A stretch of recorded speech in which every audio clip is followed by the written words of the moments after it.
Hey, you checking in with KushOGwapp, man, from Blytheville, Arkansas, Third Town, man. I'm right here with Industry Most Wanted Podcast. Yeah. Man, these niggas got whole tendencies. I'ma rap my own way, that's probably why they envy me. I'm the type of nigga say a prayer for my enemies. Smoking out the boat, eyes low like I speak Vietnamese. Yeah, I came from nothing, I'm just trying to get my paper right. This ain't that finesse, don't hit. What's going on? It is your girl, Tampa Mystic, and we are live. Where we at? Industries. Hey, I heard we got Arkansas in the building. KushOGwapp, what's going on? Good morning. Whoa, yeah. Whoa. How you doing today? I'm doing all right. Thank you for being here. For sure, man. It's a pleasure to be here. Absolutely. Well, we got a lot to talk about, including, where you from, what you working on, what you got going on. So we're just going to dive on in. You've been doing music now for about 12 years. Yeah. Been doing it for a long time. When you first started, what did you envision yourself doing 12 years later? Where you're at right now? Was it different than what you're doing? Oh, yeah, it was way different because, like, when I was doing it back then, we wasn't doing the DSPs back then. We was doing, like, Spin Reel and my mixtapes and all that. And it was more about, like, being hands-on, using the footwork. We didn't have all these platforms at the time, and I was young. Absolutely. And I feel like a lot of people got away from doing that footwork, and it's still super important. Facts.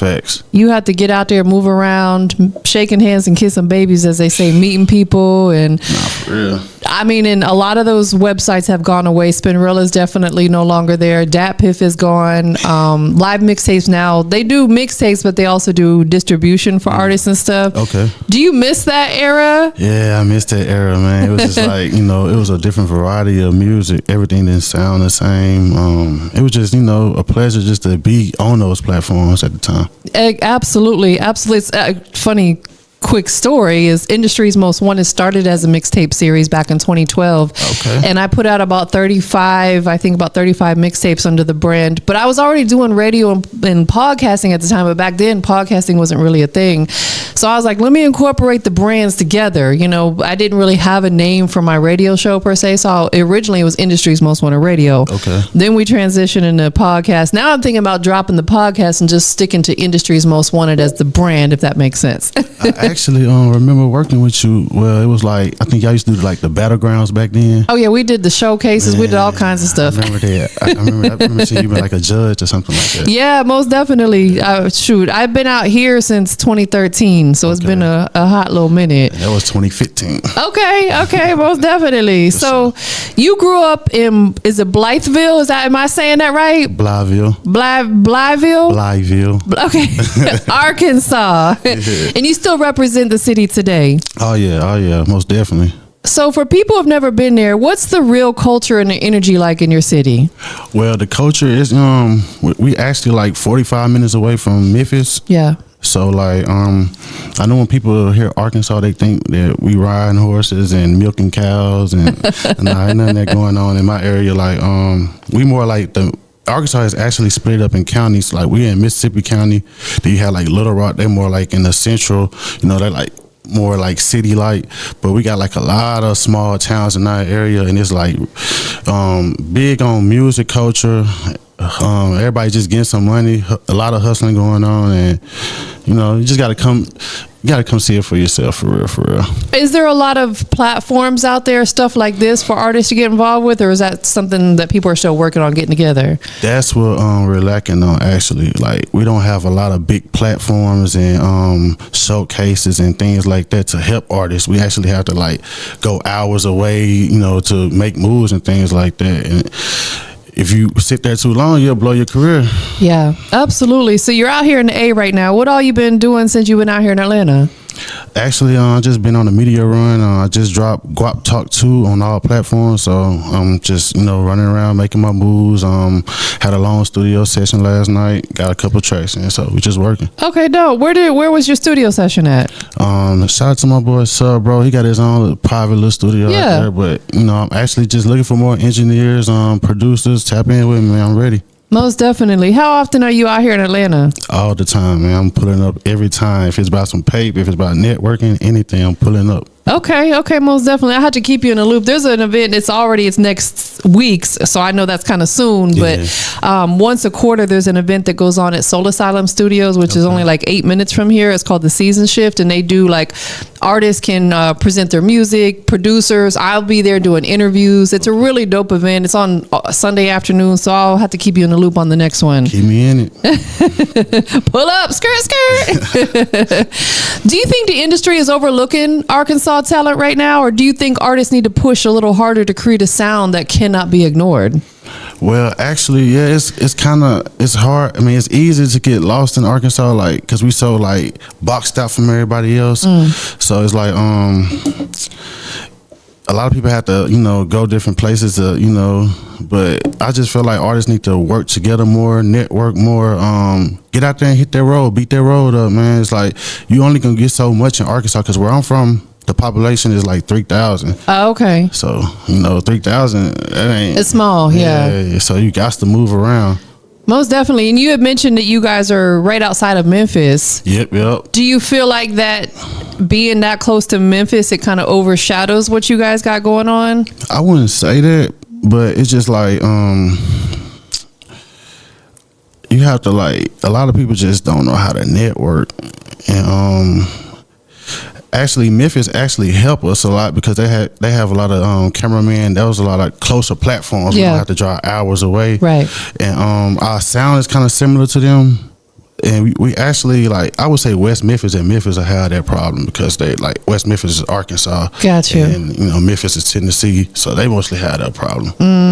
Most definitely. So there's a lot of talent in your city. Oh, yeah. You guys just need more outlets. Facts. So anybody that's in his city, y'all get these podcasts and these showcases going because really, I did artist showcases for, 12 or 13 years. And I've seen a lot of the artists that touched my stage and other platforms now are platinum selling artists. Man. You know what I'm saying? It's like, I feel like that's a part of the grind that you can't skip. Facts. It built the identity. It built everything. Like, that struggle is going, coming from where I'm from, man, you got to be strong. You got to have a hustle. You got to, you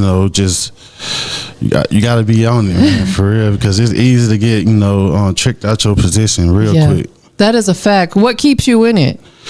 Just my daughter. When I think about my daughter, it keeps me going. I always been a person that kind of just, stay in my own lane. I don't really, do too much. Understood. I'm like that too. I'm very neutral. I stay in my own lane. I like being at home when as much as possible. Come on now. Because it's like, it's a bittersweet because in this industry, it does require you to be outside. Right. But at the same time, there's a whole lot of nothing out there sometimes. You got to pick and choose. A lot of weird people. And when I'm in big crowds now, I get like overstimulated because all the different energies and stuff to the point where I'm like, I don't even want to be here anymore. Nah, for real. So I prefer more small, intimate type settings. Yeah. But that's the beautiful thing about social media is because it does help now, with platforms like what I'm doing or even with you as an artist, we have ways to get it out there without having to be outside all the time. Yeah, that's the beauty of it now because, man, we had to work 10 times harder. I wish we had TikTok and all these platforms.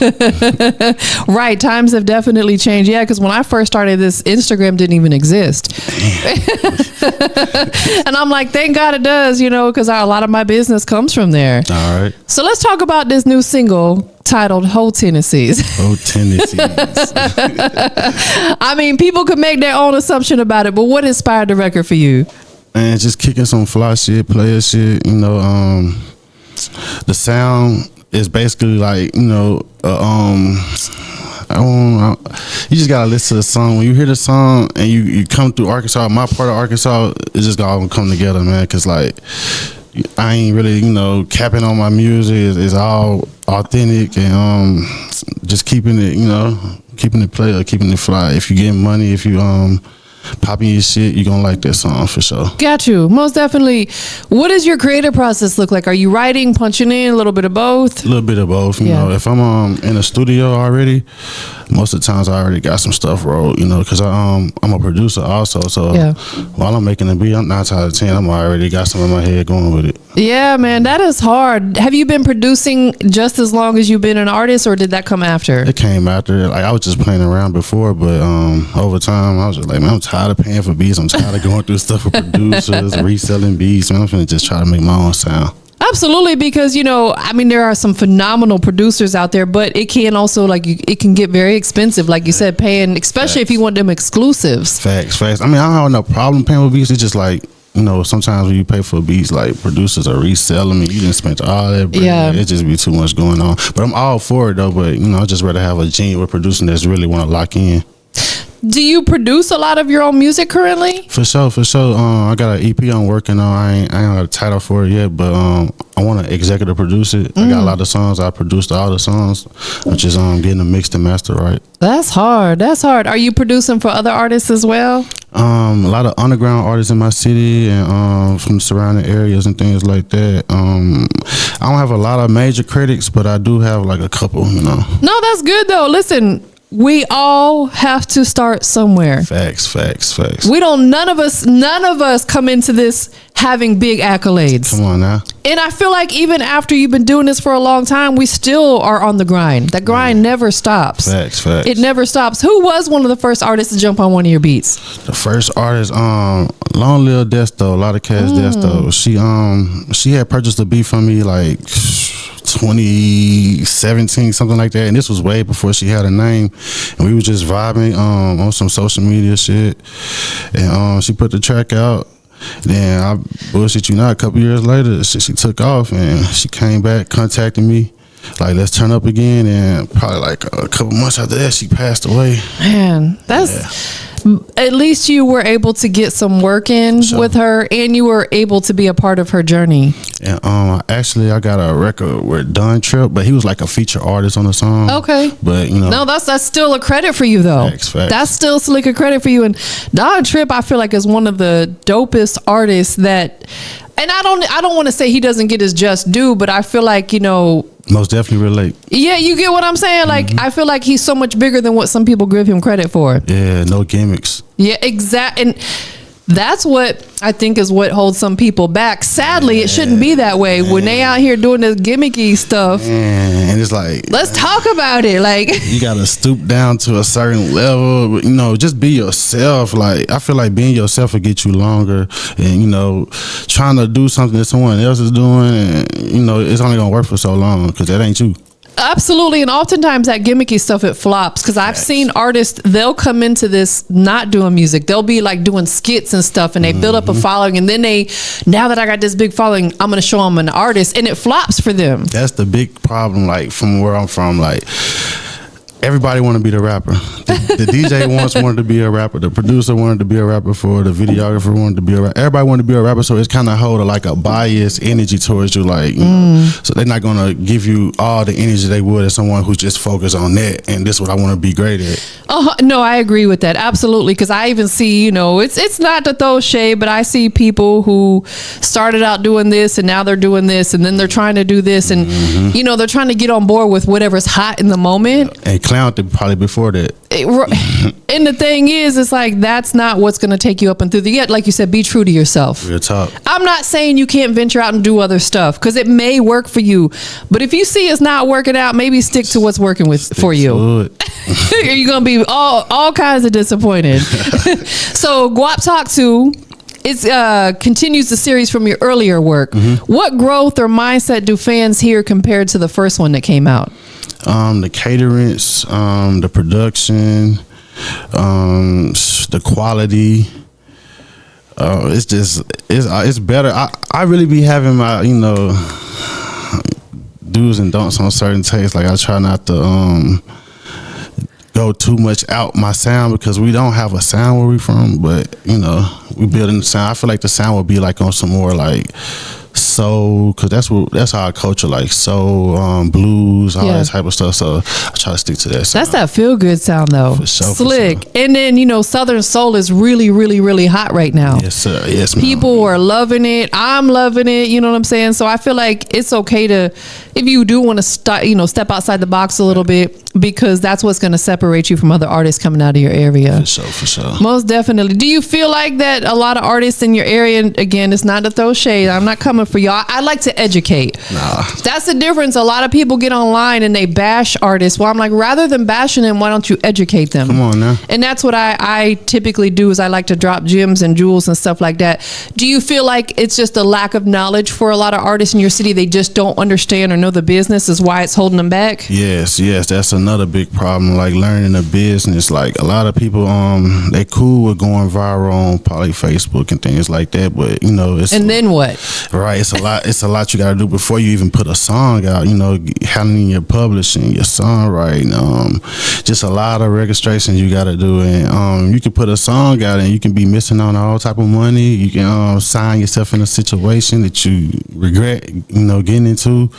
So it's just the lack of education and just some people just ain't got the funds. Like where I'm from, it's like Arkansas is like the second poorest state. So a lot of people don't have the funds. So a lot of people just like stuck in what they do. They don't know how to get out of it, you know. It's a very expensive business. Yeah. Like any business we get into, there's no business out here I feel like you can go start up with $50. Right. You need thousands of dollars.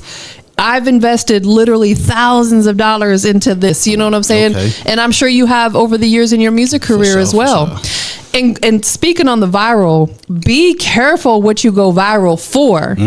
Because if you go viral for something you don't normally do and you get all these new people, they're going to want to see that from you all the time. Yep. That's a big one right there. Like that's why I would say just like stick to what you do and find your niche and go from there. And it may take you a little longer, but you're building a more organic fan base. Yep, that's right. Straight like that. I'd rather have 100 solid fan base than 5,000 fans that's just with me because I did this little thing here. That's my point. Exactly. Because when you go viral, you get all these extra people and it might look good. Oh, I got all these numbers, but they're not true supporters of yours. That's right. They only like that viral moment that you gave them. And come on now. They going to start falling off when you ain't giving them that same type of content again. Yeah, and someone else do it. They go on to that next person.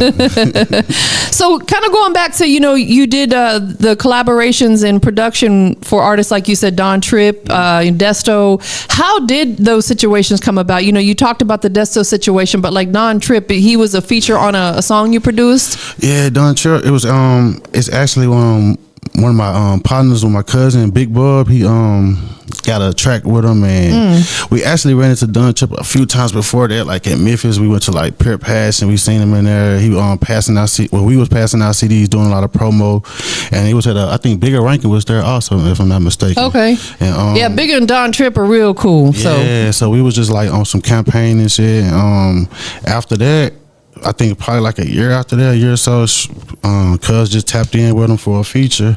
Actually, we did the song before we tapped in with Don Tripp. He tapped in with him, and it was love. He sent it back and with no problems at all. Didn't have to, you know, I don't want to talk too much on it, but yeah, it was pretty cool though. That's how the business is supposed to be handled. Man, for real. And that's why artists like Don Tripp are still doing it after so many years, because it's all on the up and up.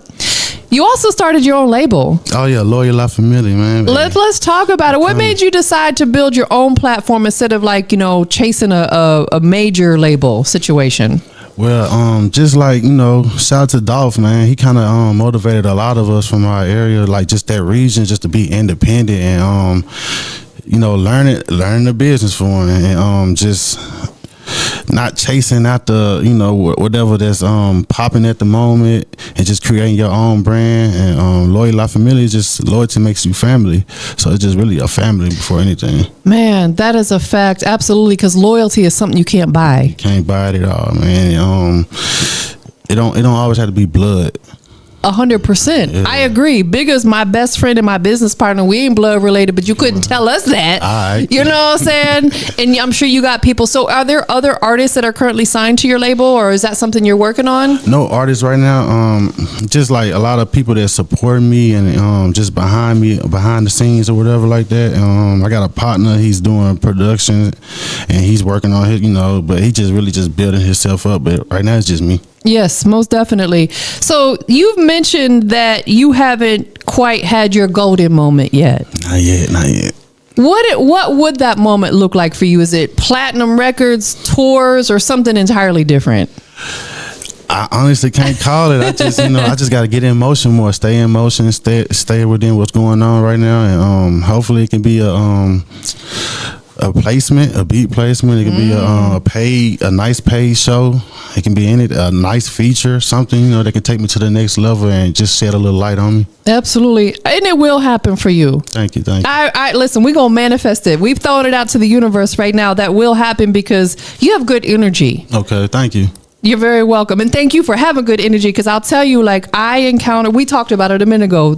Weirdo energies. Yeah. I deal with it often, and there are times where I just need to decompress. So I feel like your energy alone is going to outshine a lot of these other artists out here because nobody wants to work with an a-hole. Not for real. It's the Southern hospitality. it's that Arkansas, baby. Yeah. So besides music, you're also building a clothing line. Yeah. It's actually the same name as the brand. Around the record label is Loyal La Familia. I'm working on the website, getting it back under construction. Right now, we're just working off Instagram. It's going to be very, very, very hard this summer, like for real. Okay, so what are some of the things that we can anticipate in the line? Like, hoodies, t-shirts, hats? Right now, I have my last drop was like some sweatsuits, and we have shorts. Just like the fashion changed like within 2 to 3 years, so like I'm trying to keep up with what's going on. Right now, everything just bedazzled out. I can't.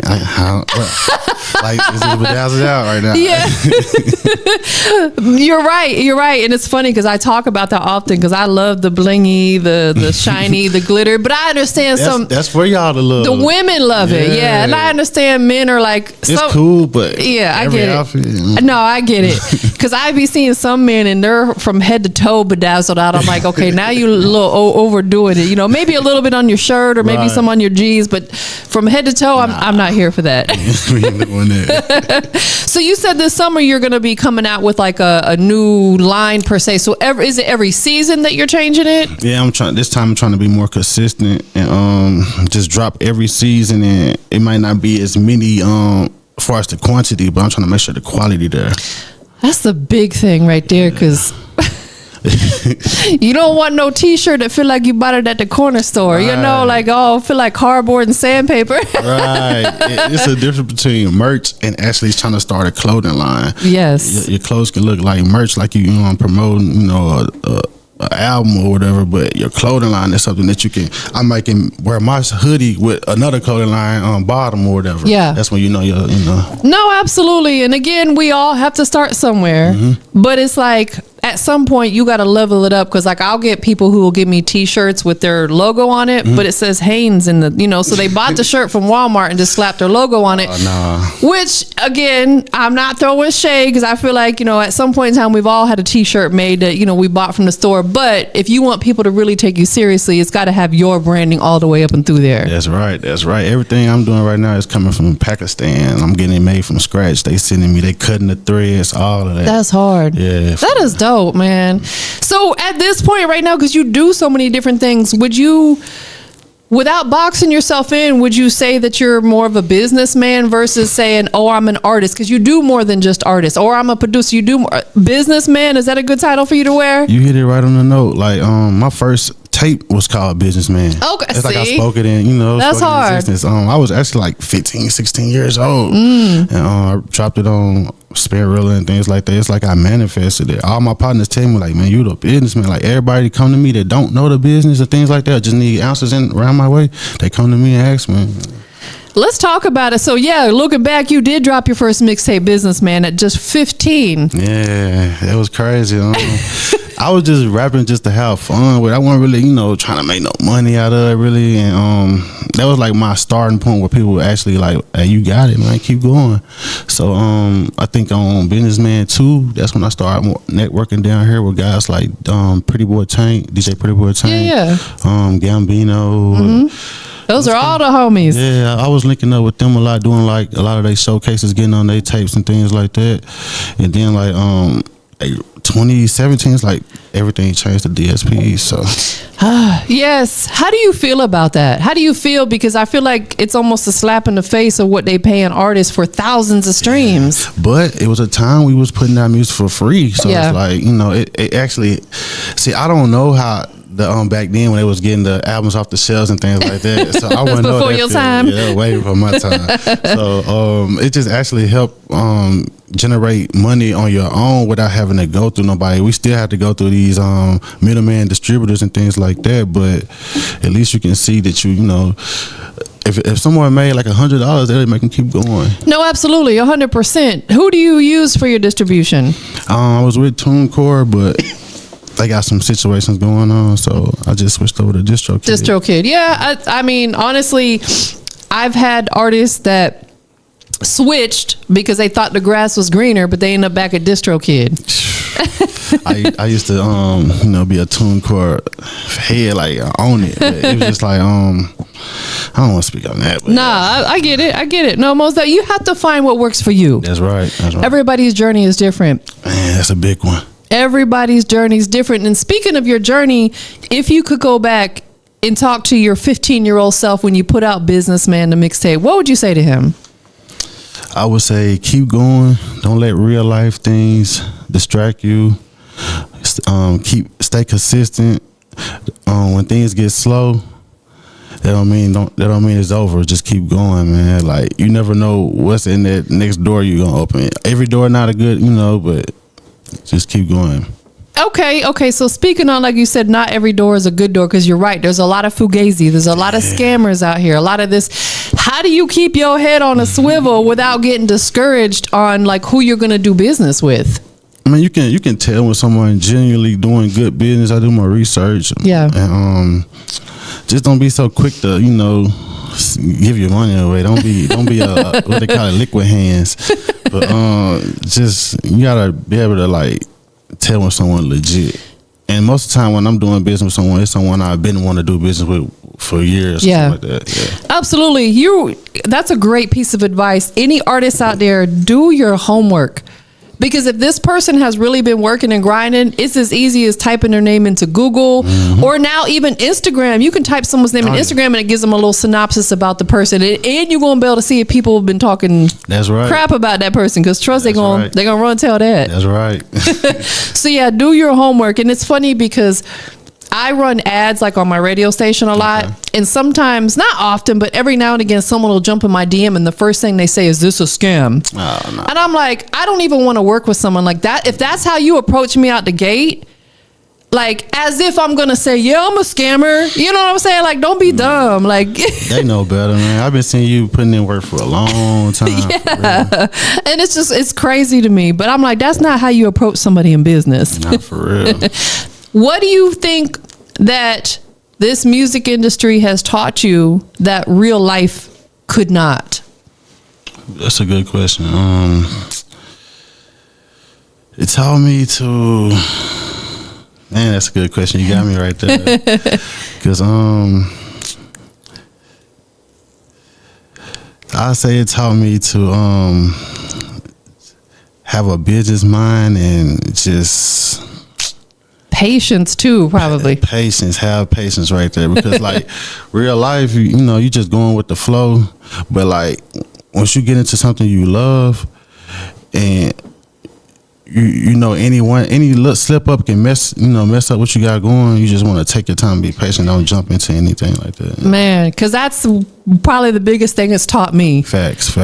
Because it's like sometimes we got to say, hold on, pump your brakes. Give us another one. Give us one. Investing in yourself. That's it right there. Invest in yourself, because like ain't nobody gonna do it for you. Man, you got to invest in yourself, because how you expect someone to put something behind you can't put nothing behind yourself. Yes. You can't expect other people to believe in you if you don't believe in yourself. Come on now. That is a fact. Would you be open to a partnership situation? Like if somebody wanted to, maybe put a bag behind you, but it's a partnership, not necessarily signing to them? Yeah, if it makes sense, for sure. For sure. What would a situation that makes sense look like to you? You know I was coming with it. I already know. I'll say something that's like, it's not gonna strip away what I can do in the future, like generation wealth. I'm big on publishing. Yeah. Man, like, I understand like you have to build your publishing up to be worth something, but I just wanted to make sense, because I see a lot of situations where people just like got messed over and it's just scary, so let's just go 50-50. Let's just match the bag. Okay. No, most definitely. And you had a very valid point with the publishing, because there's a lot of artists that don't even know what that is. And again, it's an educational moment. Artists, when you get into this business, it's no different than you becoming a doctor, a barber. You can't go in there on your first day in the barbershop and try to cut someone's head. You're gonna mess them up. That's right. You got to learn the process of how it works, and it's no different than this music business. So stop taking shortcuts. Yeah, I took a year off trying to learn the business. I mean, I didn't mean to, but Yeah. I got so stressed out in learning the business that's another thing. Like, still have fun with it, because once you get caught up a lot in the business, it'll strip away the fun. But just try to do both at the same time. But you gotta learn the business though. So what is one thing that you feel like you really learned about the business side of music that most artists still don't understand? As far as like registering your music, like a lot of guys just put their music out and it's not registered. Like a lot of guys don't know about the codes, things like that, UPC codes, ISRC codes, the BMI, all that things, ASCAP. A lot of guys don't know about that, and it's just money floating in the air. So things like that. That is facts. There's too much money being left on the table. Yeah, sound exchange. There's a lot going on. See, I can tell that you've studied, and done your homework. Oh yeah, for sure. That is so important, because again, like, even though my internet station is internet based, we pay out royalties if you have your business together. That's hard. You gotta have your business together. Man, and it makes you feel like a real artist. Like you ain't out here just doing something for the fun of it. So right now, I feel like it can be kind of a bittersweet. And what I mean is, we got the digital platforms. We got platforms like this, where there's artists can really be their own label, like you are, distribute your own music. So there's a lot of ways to get your music out there. But because of that, there's a huge influx of everybody thinking they can do it. Yeah, man. I remember like probably a few years ago, whatever, you had like the high caliber artists, you had the underground. It's like everything almost mashed up in one. Right. Like back then, it was like you had to really have a bag or a big team behind you to even get in the position, or just in the same room or platform page or whatever as these artists World Star, having to pay on that front page and all that. So now it's just like everybody mashed up. So it's easy to fake it to make it. Do you feel like it's a little bit tougher as an artist to get noticed now, because there's so many people inserting themselves into this? Yeah, kind of, sort of, because we got the algorithm. What's it called? Algorithm, yeah. We got that going on now. So back then it was like you just put your music out at a certain time, or I don't know. It's just like it's easy to get shadow banned or lost in the social media. That is a fact. You're right, because I've noticed it over the years, because I told you I've been doing this since before Instagram. And I remember on the early days of Instagram, you could easily put up a post and get 500, 1,000, 1,500. Yep. I had some posts back in the day that had like 5,000 likes. That's crazy. Now you be struggling to get 200, 300, 500. Yeah, they make you work for it. And they want you to spend that money on ads. Yeah, that's crazy, because like the ads, I don't know. I see a lot of bots and stuff, so I'm kind of. And that is the biggest valid point. I actually got in contact with Instagram about it, because right now we're in like a whole epidemic of bots. Man, it's like, they're terrible. They need to do a better job of trying to filter that out, because it makes your account look spammy, right, and you're not even doing anything wrong. That's right. Yeah, that's a big one. Like, because it make you look like you paying for fake views and all that. Exactly. When you want an authentic, fan base and authentic reactions and things like that. The one that's going around right now, I've been affected by it by many people, is if you come to my page and you comment on my page, all these fake OnlyFans accounts are liking the comments. They're not liking my post, they're liking the comments, because they're trying to get you be like, oh, who liked my comment? You go over there and it's an OnlyFans account. I hit up Instagram about it. I'm like, y'all need to get this under control, because it looks so spammy, you know what I'm saying? And it's frustrating. It makes you not even want to post. Right. It's crazy, because a lot of those guys that hit you up talking about promo, yes, and saying like guaranteed audience or something like that. They can't guarantee. If someone tell you that they can guarantee the audience, that's cap, because you can't guarantee someone to listen to your music. Like, it's their choice to view and play your music. Yeah, that is the most valid point ever. If anybody guarantees you a certain number or a certain this, is cap. Yep. Because you can't. Woo, boy, we could go down a rabbit hole on this.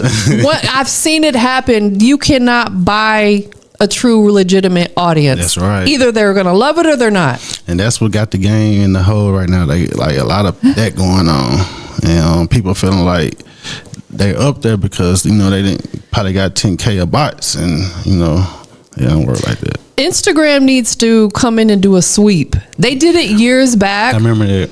And they need to do it again. Get rid of all the bot accounts and watch how many of your favorite people, their number's going to significantly drop. No, for real. It happened. It happened to Mace. He dropped I want to say a couple million followers. And shortly after that, he closed his account down. No shade, but it's it was just very publicly known. It's y'all got to stop faking it till you make it. It ain't worth it. It's not worth it. You want to know your real audience. So you're doing all the right things. But what is something you feel like you could work on a little bit more right now? What I'm doing right now? Getting on these platforms, touching the ground in different places. Because I sat around too long in Arkansas. It was only so much. I take that back, though. We got some, good cameramen and things like that. But it's just it's only so much you can do. So, just networking with different people that I know that's genuine, and stage performance is another thing I got to get on. Absolutely. Yeah. So you said you come out here to Atlanta a lot. Have you been to the New Music Monday event with the Coalition DJs? I actually just tapped in with them yesterday, I believe. Okay. So I probably don't be able to do it today, but I'm real soon though. Yeah, most definitely. I feel like that's a great starting point for a lot of artists because they have a lot of DJs. Shout out to my girl Lala Shepherd. She has the progress report and skipping class. You know Lala? Yeah, I see her work a lot. She's so dope, man. I've known her for years. She's one of those go-to people. When people ask me what other platforms, go see about her. She's legitimate. There's some other good ones out here too. You know what I'm saying? Dirty Glove, obviously. A lot of people know them. Yeah, I know. Yep. Yeah, so there's some other dope platforms out here. So we'll say 5 years from now, 10 years from now, what is the legacy that you're working on right now? Leaving for, when I don't know if you have kids, but when you do have kids, what legacy are you working on? I have a daughter. You did mention that. And the legacy I'm just trying to leave for her is make sure, she's straight, whatever she want to do. And just, building up a team for the people that's around me so they won't have to go through what I had to go through. They still got to put the footwork in, but just as far as getting, I won't say screwed over, but just wasting your money on the wrong things and the wrong people, just educate my people and make sure they come on top too. Absolutely. How old is your daughter? She's 2. Oh, she's little. Yeah, I got her down here with me now. I couldn't bring her here because she wasn't going to. She'd be all over the place. So 2 years ago, you had your baby girl. How did that change your life? It changed my life because a lot of stuff was going on. I slowed down, keep you from crashing out. Now you got something to live for. You think about her. When you think about that, the smile, the coming in the house, hearing, "Hey, Daddy," that's just everything in the world. When you come in the crib and you hear that, that's all. That's what it's all about, making it home. It melts your heart, right? Yes, ma'am. I'll tell you, a little girl's first love is always their dad. Yeah, hands down. Yeah, she's a daddy's girl. And I feel like also too, when you're a girl dad, it's up to you to show her how a little young lady's supposed to be treated by a man. That's right, and that's what I'm on right now. Just showing her, taking her out. When she get a little older, take her out on little nail dates, little things like that. Show her how to be treated. And I'll tell you, I promise you, she's gonna remember all that. For sure. Because I remember when I'm an OG now, don't come for me. But I remember when I was very little, my dad would take me outside to look at the stars at night. Okay. And that was just such a memorable moment. Small things. The small things, priceless. It didn't cost anything. And I remember being out there, stars. We remember all that stuff, and she will as well. For sure. That is dope. That is really, really dope. I know she's very, very young, but when you play your music, does she... Man, she loves music. She sit in the studio. I got a home studio, so she sit in there with me all day. She was singing songs at 1 year old, songs that I'm listening to, old songs, 90s songs and things like that. She's singing them. She wanted a keyboard for her birthday and made that happen. Got a little karaoke system. Oh, that's cute. You might hear her on a little record or something. I was about to say, put her voice on an intro or something. Gotcha, on it. She would love that when she gets older and can really understand what's going on. And that's what it's about. I'm just trying to make sure, like, I want to get into like making her a BMI account, getting her some royalties on. Absolutely. Things like that. 100%. You're setting her up with that generational wealth. There we go. So I heard you say earlier that you have another project in the works. You don't want to, talk too much about it. I don't know a name yet. I don't have a name yet. Is it going to not be part 3 to Guap Talk? No, I want to make sure number 3 is, the big one, the big 3, because like I want to be able to work with more like bigger producers. Yeah. So far, I work with Ace Charisma, De Niro Love, Ace Banks. I can go all day when it comes to producers, but I want to tap in with some, more bigger producers. Got you. Who is somebody that has been very influential for you? Maybe it's an OG that's been putting some game and dropping them gems. Who is that for you? Okay, Mondo's first. Shout out to Mondo's. I got the game from Mama for sure, and it's just how I grew up. It was a lot of OGs around. My mama was an OG. She a hustler. She did her thing, so she kept people around, and they gave me a lot of game, a lot of wisdom. That's why I got an old soul, and I thank her for that for sure. I know that's right. Mothers are irreplaceable. Come on now. They are irreplaceable, and I'm gonna say this: anybody out there, if you got any animosity with your mother, try to fix it. Make it right. Because she's not going to be here forever. Man, my mama gave me all the game. One time, she made it look like struggling was the best thing going.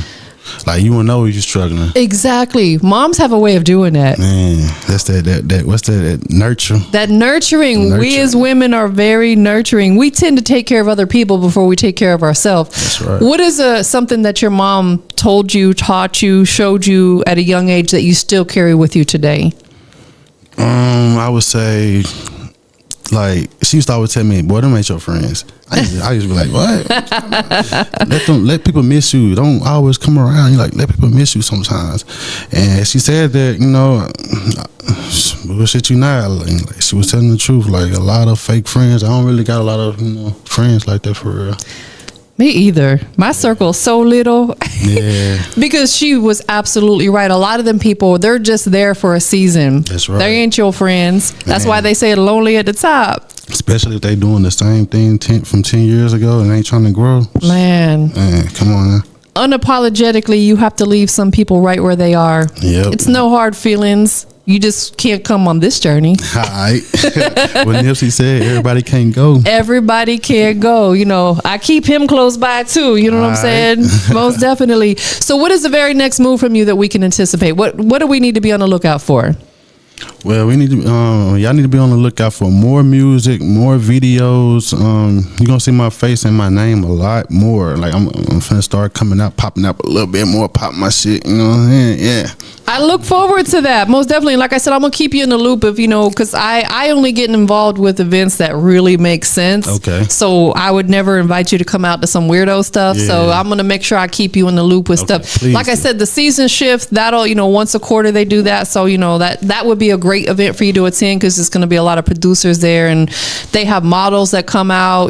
They have an indoor car meet. It's a really dope event. Really dope event. I need that. So anybody that wants to follow you, where can they keep up with your journey? You can follow me on Instagram, Twitter, all the social platforms at KushOGwapp _ I'm gonna spell it out for you, KushOGwapp _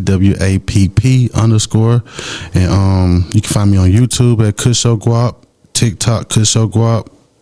Basically just KushOGwapp. Once you put that in, you'll see everything. He everywhere, y'all. He everywhere. Yeah, like the air. Who do you want to give thanks to that's really been supporting you through your journey? I want to say thanks to Mondo's, thanks to my daughter's mom. She's very supportive. I give her that. And just thanks to everybody that's just been holding me down. Like, I don't even want to call them fans. I'm going to just call them supporters and, people like that. Yeah. Absolutely, 100%. Well, thank you for being here today. I'm glad this all worked out for us. For sure. Anytime. Absolutely. I got one last question for you. Where are we at? Industries. Most. Going crazy over here. Tell us what KushOGwapp, what makes you the industry's most wanted? Man, because like authenticity. I'm real, I'm loyal, ain't no gimmick, like we said, ain't no cap on it, you know what I'm saying? You can relate to me. Hey, What can I say, man? It speaks for itself. He the one and only, y'all. All right. Often imitated, but never duplicated. Ha. Appreciate you being here. All right. Absolutely. We out of here, y'all.